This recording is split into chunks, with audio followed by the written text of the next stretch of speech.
great win tonight. I'm proud of our guys' effort and perseverance through being down, I believe, 19 in the first half. We went into the locker room at halftime and just said we have to get stops on the defensive end. We know that we shoot the ball better than we've been shooting it, but we had to focus on getting the ball inside to Matt Hezekiah. Well, Coach, with Matt, starting him tonight, what was the thinking behind that?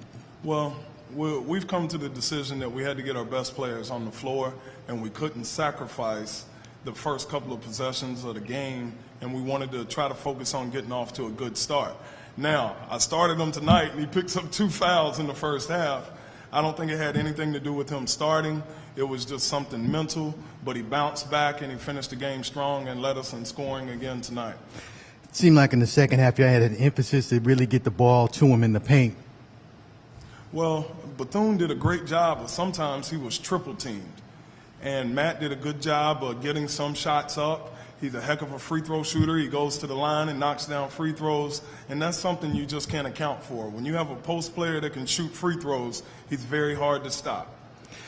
Also, you got a little brief spark from Kawan Wright. He gave you 8 critical points at a time where it looked like Bethune was able to hold off your Andy Riley you had. Right. Karan is one of the toughest freshmen that I've ever coached. He comes in, he's fearless. He missed a couple of shots early on, and he's been in the shooting slump. But nobody works harder than him outside of practice on shooting than Karan Wright.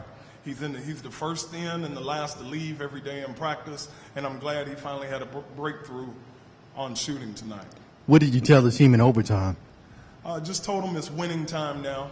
We fought back, it's 0-0, and we got 5 minutes to win the game, and that's what we were able to go out and do. To be able to come back from 19 points down, do you put this as another sort of landmark for this program? Well, you know, Thomas, I never thought of it that way. I guess it's been a long time since the South Carolina State team has come from 19 down, but it's a process in building a winner. We're climbing that ladder right now, and we just got to keep going and keep pushing. We got a big game Saturday versus Norfolk State, so it doesn't stop. It's a great win, and I'm happy that we were able to pull it out, and now we have to move on to the next one. Well, the 2 games against the Virginia teams, like you said, it's a tough task. How more important would it be to be able to get those 2 victories? Well, anytime a conference win, whether it's against Maryland Eastern Shore, Norfolk State, Hampton, a win is a win. And we want to be ready on Saturday. We're going to enjoy this for tonight. And as coaches, we'll get in and start watching film and preparing for Norfolk tomorrow morning. And it's MEAC time. Any chance, I guess, are you going to try to stick with the same strategy, bringing out Matthew and Louis to start the game? Well, we'll cross that bridge Saturday evening. Right now, we're just going to enjoy this win.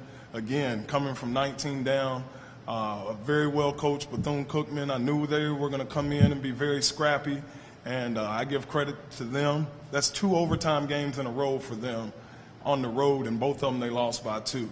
So I look for them to have a strong finish to the season if they keep listening to Coach Craig, and I wish them much success.